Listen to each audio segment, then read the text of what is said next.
Good evening and welcome, ladies and gentlemen, to the Infowars Nightly News. I'm your host, Aaron Dykes. Today is Thursday, November 29th, 2012. Tonight on the Infowars Nightly News, the Senate of Illinois defeats the governor's sneaky attempt to ban assault weapons. Then, Al-Qaeda's Pentagon dinner guest was part of a catch-and-release program. And a sheriff becomes an internet icon for standing up for the Bill of Rights. All that and more coming up on the Infowars Nightly News.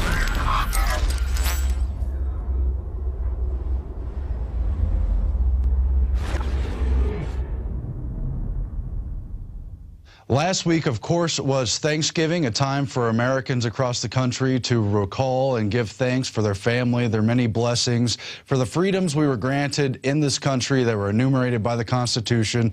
But of course, during that opt-out week at the TSA, it was also a time to scratch our heads and wonder why we still have to go through these ridiculous security measures, being patted down, hands being put into pants, genitals being grabbed, all supposedly to catch a terrorist. And that just brings us to our top story tonight, which may have a lot of you scratching your head a bit dizzied. New documents show that Al-Qaeda's Pentagon dinner guest was part of a catch-and-release program that, of course, is Anwar al-Awlaki. A new Judicial Watch lawsuit reveals evidence that Bush, Obama, Clinton, for that matter, operated shady deals with terrorists. And so Steve Watson has the story explaining how these documents were obtained by the accountability group Judicial Watch and confirmed that the U.S.-born Islamic cleric Anwar al-Awlaki, said to be the former leader of al-Qaeda in the Arabian Peninsula, was arrested and held in Yemen at the behest of the embassy before being released again.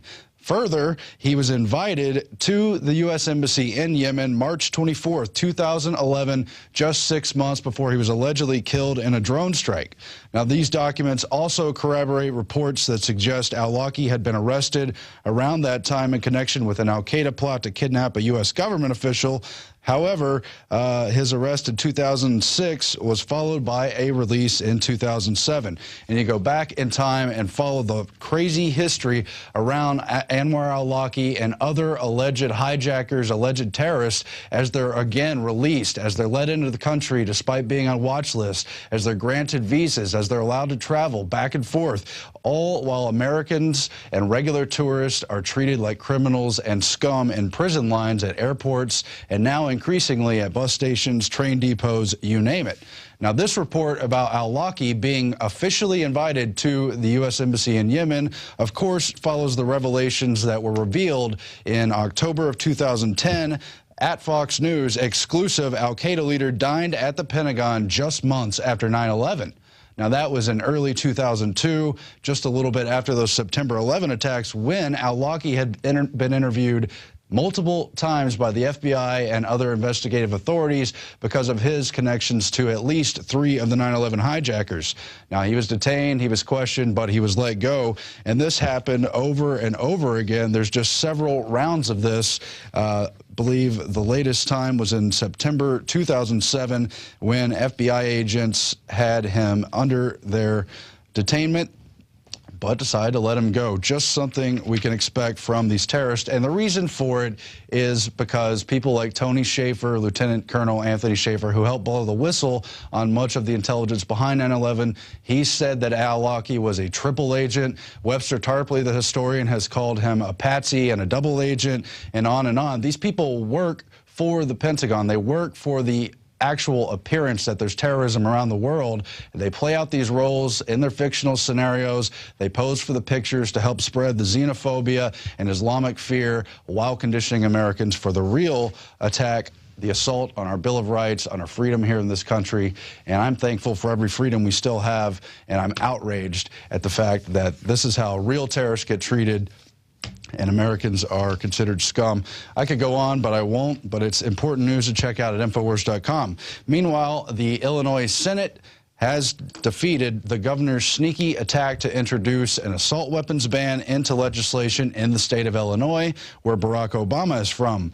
It is Governor Pat Quinn who attempted to rewrite a Senate bill without letting the measure first be heard by the legislature, but it was stopped by State Senator David Litchfield, who is a Republican, and so they've been battling there in the Illinois State House. Today's a good day for the Second Amendment in Illinois. We have scored a victory against short-sighted Chicago anti-gun policies, Litchfield said in the Illinois Review on Wednesday. The governor overstepped his reach when he decided to rewrite that Senate bill and impose an assault weapons ban without the measure first being heard by the legislature. It was supposed to be legislation to allow FOID card holders to mail order ammunition from licensed dealers, but instead he tried to sneak in bans on ammunition magazines and assault weapons. That is just in the footsteps of the federal moves from people like Obama, who at the debate said he wanted to push for assault weapons ban in his second term, for people like Senator Feinstein from San Francisco, who's been meeting with the ATF to work out new legislation, new regulations through the executive branch that they can impose, and all the other gun grabbers just ignoring history. By the way, our latest issue of Infowars magazine is in, and it is the cover story. This man wants your guns, so do the other gun grabbers in Washington, in the international system, at the United Nations, you name it. But this is a great Infowars magazine issue. You can get a subscription for $59.95. You got other great copies like this, the Zombies issue. But let's just look at the gun story. Let me find that page here. So here is that spread in this latest December issue, Obama Wants Your Guns and the Rest of Your Freedoms. It's a big write-up from Alex with the help of the staff, and you've got a lot of history here for people to learn from, these colorful graphics. We must get rid of all the guns. That's a Sarah Brady quote. You heard about Obama saying he was going to get in legislation to attack the Second Amendment, quote, under the radar. You got Eric Holder talking about brainwashing people on guns. And, oh, you have quotes from Adolf Hitler and other actual dictators who openly targeted gun rights, in that case against Jews. And you got this pullout quote, how true it is, the history of gun control is the history of tyranny. That's the whole idea behind the founding of this country, is that it was supposed to be a stopgap against tyranny. Tyranny is natural. Whenever you give someone power, people in power naturally try to abuse it, take over things, and rule. That's why we implemented separation of powers into the U.S. Constitution, but that wasn't enough. They weren't going to ratify the Constitution until a bunch of well-meaning founding fathers pushed for and eventually got the Bill of Rights, which gave individual rights. It didn't give them, but it enumerated them and guaranteed them under that Constitution their God-given rights. But among them were the Second Amendment, that all should have the right to bear arms and that it shall not be infringed. Why? Because it keeps back tyranny. If the separation of the legislature, of the Congress, of the judicial branch, of the executive branch isn't enough, if the separation of the federal and state governments aren't enough, the individuals still have the power to hold off tyranny. But that's all the more reason why this tyrannical system wants your guns here and now in this day and age. Definitely need to keep an eye on that. Meanwhile, jumping off the fiscal cliff, Tim Kelly writes for Infowars today on how the American people are once again being warned that we're going to jump off the fiscal cliff, that we have to give Congress the power to raise the debt infinitely, to borrow so that they can raise that debt, so they can keep spending us into oblivion. You got people like Bernanke warning us and lecturing the American people like former Treasury Secretary Robert Rubin, who helped design the whole derivative scam and drive this country's economy into global catastrophe. You got people like J.P. Morgan predicting that we're going to fall headfirst into a meat grinder if Congress doesn't, quote, do something. And what is it all about? It's from the Budget Control Act of 2011, the agreement where they raised the debt limit by $2.1 trillion, but found that unless they work things out, there would be automatic budget cuts and tax increases by January 2013, and now they're freaking out because they have no plan for a sustainable budget. They only have a plan to keep spending and spending and borrowing and piling on the debt, and they're trying to freak everyone out so they can get a mandate to do that. Well, the whole thing is not only cooked books, it's double cooked books. It's like refried beans. It's like a deep-fried Twinkie. It's a double dose of lies as we borrow from the Federal Reserve to pay off the budget, which is borrowed on debt, while that actual financial instrument from the Federal Reserve puts us in even more debt, dollar for dollar, which they then give to the mega banks so that they can borrow at 0% interest, less than 0% interest under quantitative easing, and loan it out at loan sharking rates. What a system, folks. What a system. I hope we see the light of day and figure that one out. Meanwhile, some good news. You've heard all the police abuse stories. We've showed videos. There's a lot of cops who are out of their jurisdiction, out of bounds on a complete power trip. But there's still some cops who care, and this man from the NYPD force was profiled after he was pictured supposedly randomly buying and giving boots to a homeless man who literally had no shoes as the weather started to get rather freezing in New York. He asked the man his size and went into a store, bought him boots, and then brought him back to him. And that was Officer Larry DePrimo. That's all detailed in Adon Salazar's article at Infowars.com. It was spread around on the web besides that otherwise, and it helped the NYPD's public image. It increased their Facebook memberships many-fold because people are tired of seeing these abusive, out-of-control, wannabe tyrant cops. They want to see cops who still remember that they're servants, public officials, and that they're supposed to be helping the public, not harming them. But that kind of hero cop is one type of cop. The kind of hero cop I really want to encourage, that I want to call out and salute, is the First Amendment cop who has now become an internet icon. We've had Jason Burmis on and the others who've done these TSA protests throughout the week. We covered this the last couple days. Now it's been picked up in the Albany media about the sheriff's deputy at the Albany airport, Deputy Linick, who told Doug Meyer, who was running the Albany airport, tried to imply that Jason Burmis and Ashley Jessica were blocking escalators and somehow preventing travelers when nothing of the sort was going on. It was a pretty blatant intimidation attempt from those airport officials.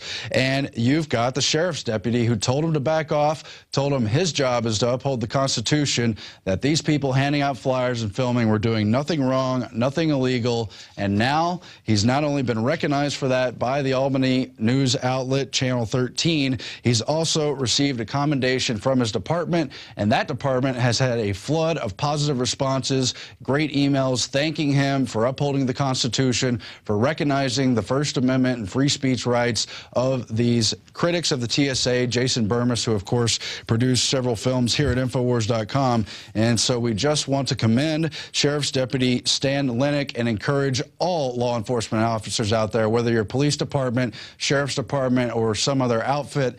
You uphold the Constitution, too. You stand up for someone's freedom of speech, and we'll salute you right here at Infowars every time, at least, that we hear about it. Meanwhile, medical tyranny is here, and we can't say we weren't warned.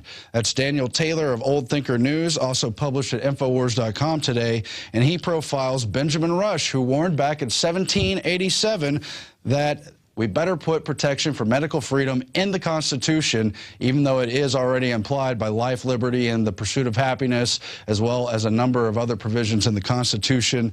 The very spirit of it is that you should have your own control over your own life, especially when it only affects your own body. And yet, look how captured we've become today under the current medical system, under the way they've forced people into expensive chemotherapy treatments that debatably don't work, into all these pharmaceutical prescription drugs that only make profits for the big pharma giants but don't usually help people. They just suck out money, and everything else that's wrong with this medical system. Well, look at the words of Benjamin Rush back in 1787, one of our greatest founding fathers. The Constitution of this republic should make special provision for medical freedom. To restrict the art of healing to one class will constitute the Bastille of medical science. All such laws are un-American and despotic. Unless we put medical freedom into the Constitution, the time will come when medicine will organize into an undercover dictatorship and force people who wish doctors and treatment of their own choice to submit to only what the dictating outfit offers. And that's what we're getting under Obamacare. They're trying to put in that socialized health care everywhere else in the world. You've got people like the World Health Organization in bed with the United Nations trying to implement universal health care everywhere. And again, it's ration treatment. You only see the doctors they want. You only get the kind of treatments they want. Treatments that, again, are provided by the Rockefeller Foundation, by big pharma outfits. And if you study the history of Rockefeller, Carnegie, Harriman, all these big foundations going back to the turn of the 20th century, they changed this medical system. They infiltrated universities, put in their professors, their mentality, changed the way medicine and science were studied, and just did away with as much natural cure as they could in favor of big-time interventionist, profit-driven motives. And it's just destroying people. And then Dan Taylor details some of the cases where when you refuse chemotherapy for your 8-year-old because you're pursuing natural medicine, or that you don't want to vaccinate your child, CPS comes, or the mother's arrested, or other forms of intimidation come down the line. So anyone paying any attention at all has seen how drones have taken over the skies in America, indeed worldwide. More than 30,000 drones are scheduled to take flight under one auspice or another in the next 10 years. And we've got to fight back against this tyranny. We've got to somehow resist that system, and it's fight or flight.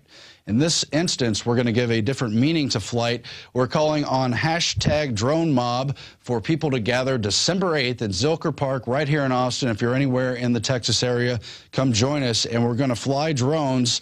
We've got prizes, we've got giveaways, and we're trying to just raise attention about this issue so we can shine a light on what the system is doing with drones through our own actions, and I'm sure it'll be fun too. So we're announcing the first ever Infowars Drone Mob and Video Contest. Check that out at Infowars.com. And here's a look at that #DroneMob video right now. I'm Melissa Melton. And I'm Jakari Jackson for the Infowars Nightly News. Now, you've heard us talk about drones, #DroneMob. We have set a date. It will be December 8th, Zilker Park in Austin, Texas. Now, as you can see before us, we have here our very own Black Ops 2 drone. We've had this thing for a few weeks, but because of various things, we haven't had a chance to open it yet. So we're very excited, and we're going to open it right now to show you what we have and what we're dealing with. So let's take a look.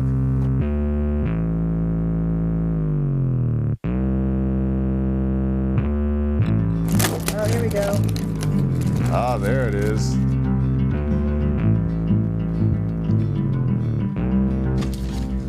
Oh, we get a medal. Oh. You already get a medal. Yeah, you're a winner when you open the box. Okay, let's... I think before you try to operate this, I think you might want to take a look at this instructional booklet to tell you how to do that, because this is how many instructions there are just for this. I don't know how many is Wow. really. Do you have a magnifying glass? No.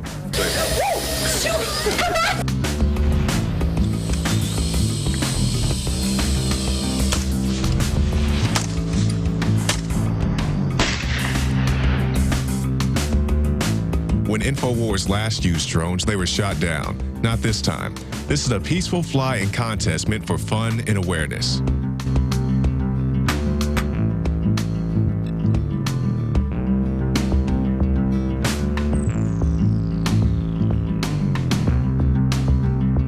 For excellence in drone piloting, you've been awarded right here with the medal. You're going to be the next one to be drafted. I have power. I'm now on the records. Official drone pilot. Well, you were already on the NSA database records anyway. Oh, that's true. Meanwhile, we've got some of the most powerful drone videos from recent times, different coverage we've done here at Infowars, and a huge roundup of just dozens and dozens of drone-related news that's just hit the wires in the past year. So check that out, please. We turn now to the Daily Quote. It comes from Ray Bradbury, author of Fahrenheit 451. He said, "Living at risk is jumping off the cliff and building your wings on the way down." I guess that's kind of an allusion to what Congress is doing right now with the big fiscal situation. Anyway, that's it for the news segment of Infowars Nightly News. We'll be back with an interview. David Knight on the other side. Stay tuned.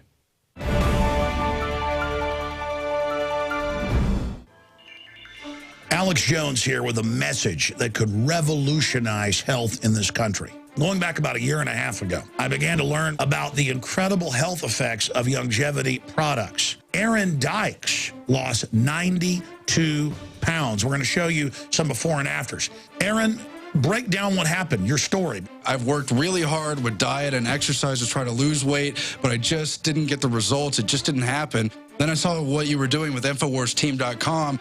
I wasn't even trying to lose weight, but I got it because I wanted to feel better energy. I wanted that nutrition. Didn't even understand how that could kickstart my own weight loss goals, but the products did that for me. I found myself suddenly losing weight, more energetic, wanting to exercise, wanting to eat the right foods. And they don't even advertise it as weight loss. I want to challenge our radio listeners to go to InfoWarsTeam.com. Sign up as a distributor and get wholesale pricing discounts at InfoWarsTeam.com.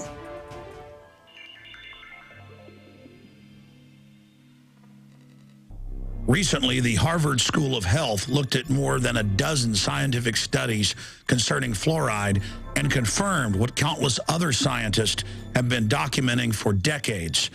Sodium fluoride in the body reduces IQ and increases cancers. You see, the aluminum industry and the fertilizer industries would have to pay to store all the toxic waste they produce. But instead, they get our counties and cities to pay to put the poison in our water. It's not just fluoride we're getting, but lead, mercury, arsenic, the list goes on.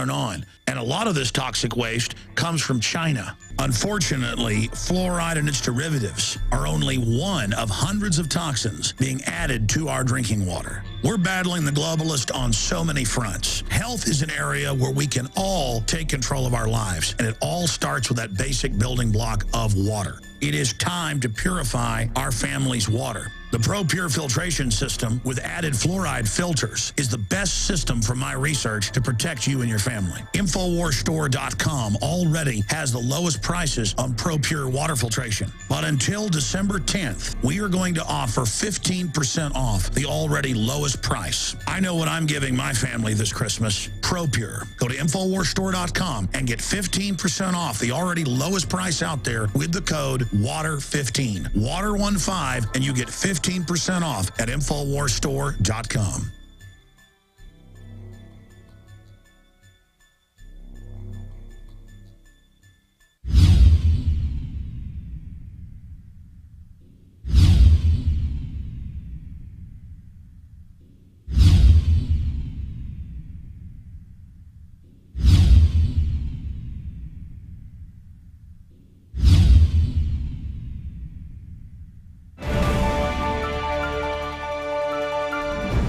Well, welcome back. Aaron Dykes covered the news tonight. I'm David Knight, and I've got a very special guest tonight, Erik Stanley from the Alliance for Defending Freedom. Now, all kinds of people, from potheads to pastors, are rebelling against usurpations against their freedoms by the federal government. And a group of pastors, encouraged by Alliance for Defending Freedom, has engaged in something called Pulpit Freedom Sunday. And it started back in 2008. They only had 33 pastors who did this. So that basically it's a civil disobedience where they record a sermon that would not fall under the new IRS guidelines. And they record that and send it to the IRS. And that started out with just 33 people in 2008. It jumped to 80 the next year, 100 the next year, 500 in 2011. And this last year, it exploded to 1,500 pastors. And there's been a little bit of pushback. Another organization, the Foundation for Freedom from Religion, has filed suit now with the IRS trying to get them to do something about it because the IRS is not trying to enforce this regulation that goes back to 1954. So without any further ado, I'm going to let Erik Stanley kind of fill us in on the details. Erik, welcome. Well, it's great to be with you today. Tell us a little bit about what you're trying to accomplish with this campaign. Well, Pulpit Freedom Sunday is really all about ensuring a pastor's right to speak freely from the pulpit and to not be intimidated or censored by the government in any way when he does so. A lot of people may not realize it, but since 1954, with the passage of the Johnson Amendment, which was added to the Internal Revenue Code in 1954, the IRS has been censoring what a pastor can and cannot say from the pulpit when it comes to the issue of candidates and elections. And we believe that's unconstitutional, that a pastor has a right to speak freely from the pulpit, that it's the job of the pastor to determine what's said from the pulpit, not the IRS. And so we launched Pulpit Freedom Sunday really as a means of challenging the Johnson Amendment head on and to have it hopefully declared unconstitutional. Yeah. I mean, when I look at the First Amendment, it talks about freedom of religion and it talks about freedom of speech.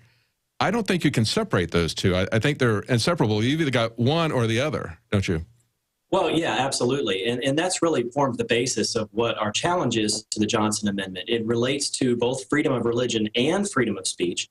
The freedom of religion, really both clauses of the religion clauses, which say free exercise of religion for the church to be able to decide on its own what can and cannot be said from the pulpit, but also related to the Establishment Clause. We don't usually like to use the phrase separation of church and state. It's been overused and abused over the years. But I think in this instance, it might be appropriate to use that. There should be a healthy separation between church and state where the state does not intrude into the internal workings of the church. And since 1954, the Johnson Amendment has set up this scheme where the IRS has essentially become a pulpit police. They have been determining the content of pastors' sermons as to whether it violates the rule or not. And that violates the Establishment Clause. That is not what, Thomas Jefferson, when he wrote that phrase, separation of church and state in 1802, had this type of situation in mind where the state was intruding into the internal workings of the church. And so that really forms the basis of what we're trying to do here, is to protect the constitutional rights of pastors. That's right. And it's important. Now, correct me if I'm wrong, but didn't the Johnson Amendment in 1954, Lyndon Johnson, we've got highways unfortunately named after him here in Austin. He was upset about a couple of nonprofits who had attacked him, and neither of those were churches. Is that correct? Well, that's right. Yeah, this is related. In 1954, Johnson was running for re-election to the U.S. Senate, and he was being opposed by two secular nonprofit organizations. One was run by H.L. Hunt, who was a Texas oil billionaire, and the other one was run by Frank Gannett, the publishing mogul. Gannett Media is still around today. And they just thought that Johnson was soft on communism. They didn't like his views on that. This was back during the era of McCarthyism and when we were fighting the Cold War. And so they were distributing thousands of pieces of literature in opposition to his campaign. And when Johnson couldn't find a way to silence these groups, he hit on an idea. In July 2nd, 1954, in the midst of this campaign, he showed up on the floor of the Senate, and he offered this amendment, which we call the Johnson Amendment, to an existing bill that was pending before the Senate at the time. It was a massive modernization, overhaul of the tax code in 1954. And the legislative history of the Johnson Amendment is really only a couple of paragraphs long, and it just shows that Johnson had already greased the wheels with the sponsor of this massive bill.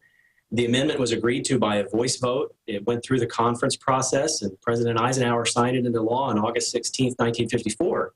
And there was no discussion of what this might do to the constitutional rights of pastors and churches. In fact, Johnson's chief legislative aide, named George Reedy, a few years after the fact, really admitted that they didn't really have churches in mind. They were trying to silence these two nonprofit organizations that were opposing Johnson's candidacy, but churches just kind of got swept up into this because they occupy the same 501c3 status as the nonprofit organizations that Johnson was really after. This was really an illegitimate law from the beginning. It was unconstitutional then, it's unconstitutional now, and it needs to go. Yeah. And of course, we need to go back and remember that one of the primary sources shaping the vision of freedom and independence in the American Revolution were the clergy at the time. They even called them the Black Regiment, didn't they? Well, they did, yeah. In fact, historians have said that we owe our independence in great degree to the moral force of the pulpit. And pastors have always led the way, even beyond independence, in the great social and moral movements in America, ending child labor, promoting women's suffrage, the civil rights movement, on and on and on it goes. Pastors have always been at the forefront of that. But yet this law, since 1954, has really placed a chill on pastors in their speech from the pulpit. The IRS has done a lot over the years to fuzzy up the line as to what is permitted and what is not. And what has ended up happening is when pastors don't know where that line is, they back away from the line. And that gap in there is called self-censorship, and that's a chill on speech, and it's unconstitutional. It's just that nowhere, no court has ever had the opportunity to decide whether the IRS's censorship of a pastor's sermon is constitutional. And so that's something we want to change, because we think once we get it to a federal court, it's not going to take long for a court to strike that down as unconstitutional. Now, the Alliance, let's see, it's the Foundation for the Freedom from Religion Foundation. Right. And actually, their name actually seems to imply that they don't get the First Amendment right. It was freedom of religion, not freedom from religion. But the argument that they've put up is that churches should not get a tax deduction once they engage in politics. but the wage tax was enacted quite a bit after it was enacted before this Johnson Amendment went in. So even before the Johnson Amendment went in, right, people were still getting, the churches were able to speak freely, and people were able to get tax deductions for their donations once the tax code, once the income tax was spread out to wages during World War II. Yeah, that's exactly right. In fact, the Freedom from Religion Foundation, their argument just really ignores history. Churches have always been tax exempt from the very beginning of our country. And in every iteration of the tax code, from the very beginning up until now, churches have been exempt from taxation. And the reason for that is because of what the Supreme Court said many years ago. It said the power to tax involves the power to destroy.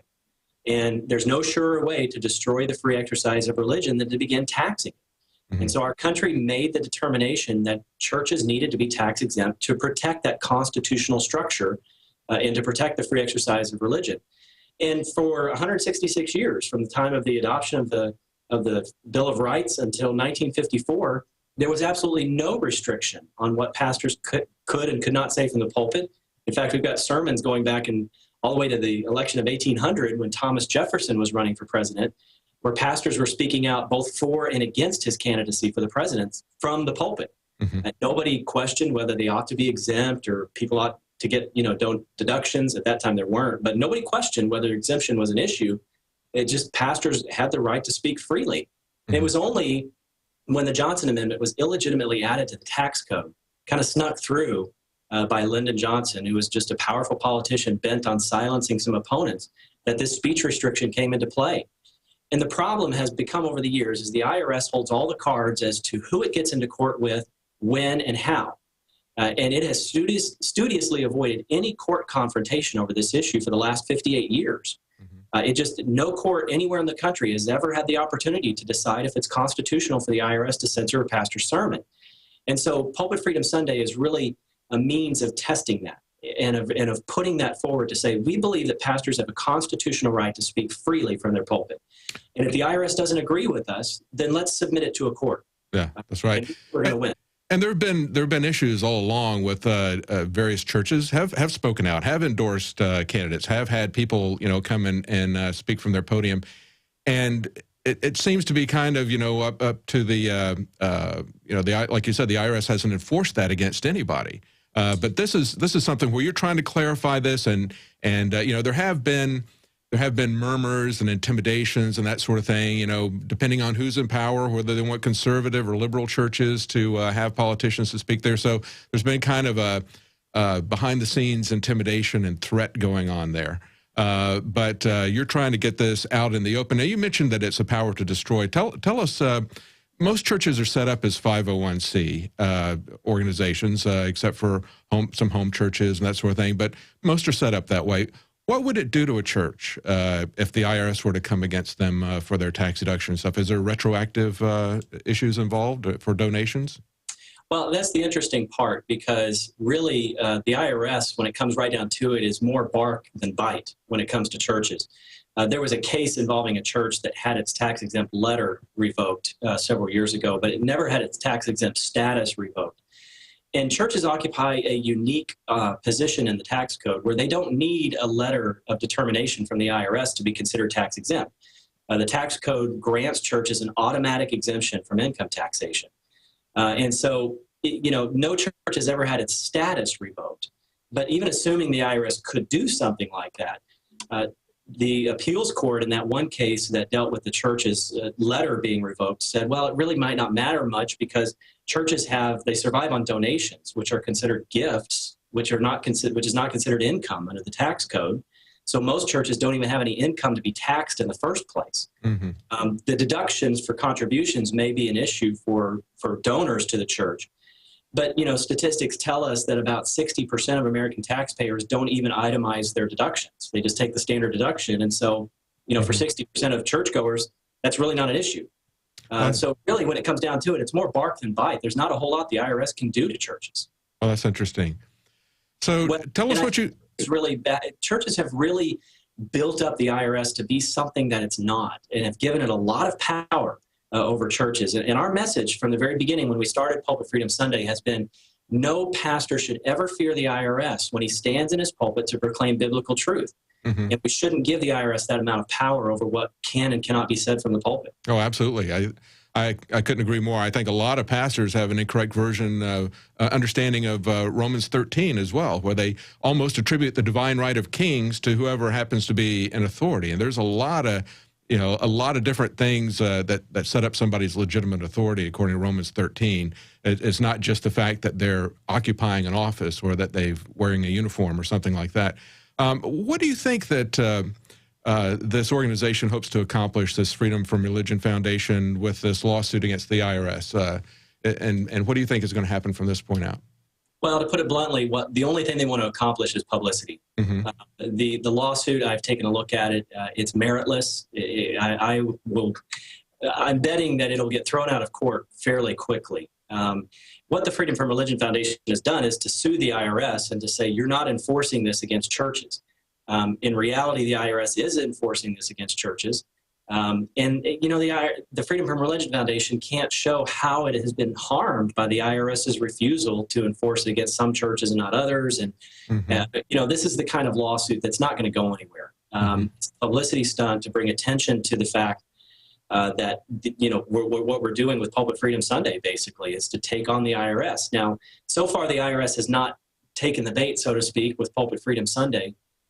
It's still possible that it could, and we'll continue to push forward until we either get a test case that will have the Johnson Amendment declared unconstitutional, or until maybe enough pastors start to speak out that it becomes a catalyst for some sort of legislative change in Congress to remove the Johnson Amendment once and for all. That's great. Well, I certainly hope it does get some kind of publicity, because I certainly hope your organization gets publicity and helps pastors understand they need to stop being censored and intimidated by this paper tiger, you know, that we call the IRS. I mean, these are fundamental freedoms that are too important to give up, and it's too important for us to just allow the government to rope off areas of our life, whether it's in religion or whether it's at the airport, you know, searching us and that sort of thing. We need to stand by these constitutional freedoms that we have. And like I said at the start of the program, the First Amendment talks about both freedom of speech and freedom of religion, and you cannot separate both of those. Well, thank you very much, Erik. Thank you for talking to us, and thank you for the work that you're doing. Well, thank you so much. It's been good to be with you. Appreciate it. Thanks. Bye-bye. Well, that's it for tonight's news. Join us tomorrow night at 7 p.m. Central, 8 p.m. Eastern. I'm David Knight.